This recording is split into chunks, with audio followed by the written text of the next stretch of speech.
केदारनाथ मंदिर कैसे अस्तित्व में आया, इसके बारे में कई कहानियां हैं। इस मंदिर की नींव का सबसे पुराना उल्लेख नर और नारायण की तपस्या से संबंधित है। हिमालय के केदार श्रृंग पर भगवान विष्णु के अवतार महतपस्वी नर और नारायण ऋषि तपस्या करते थे।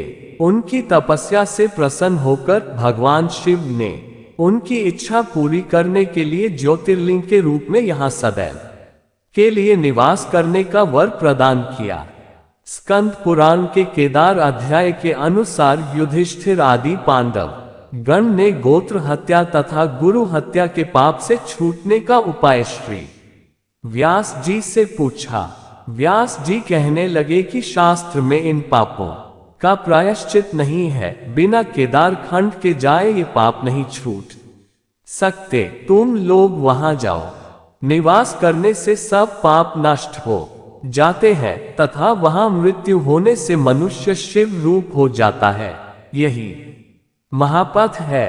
शास्त्रों के अनुसार यह माना जाता है कि कुरुक्षेत्र के महान युद्ध के बाद, जिसे महाभारत भी कहा जाता है, पांडवों ने भगवान शिव से अपने परिजनों की हत्या के पाप के लिए क्षमा मांगी।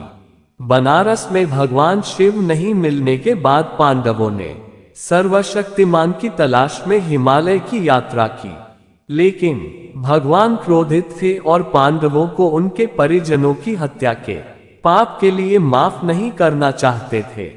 इसलिए उन्होंने पांडव भाइयों से छिपने के लिए काशी छोड़े, बैल का रूप धारण किया और गढ़वाल क्षेत्र में हिमालय में घूमते रहे।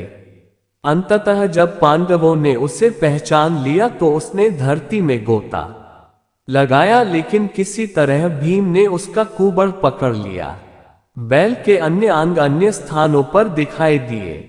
केदारनाथ में कुबड़, मध्य महेश्वर में नाभि, तुंगनाथ में भुजाएं, रुद्रनाथ में मुख और कल्पेश्वर में बाल, इन स्थानों को मिलाकर पंच केदार कहा जाता है। ऐसा माना जाता है कि मूल केदारनाथ मंदिर पांडवों द्वारा बनाया गया था, जहां कुबड़ दिखाई दिया था।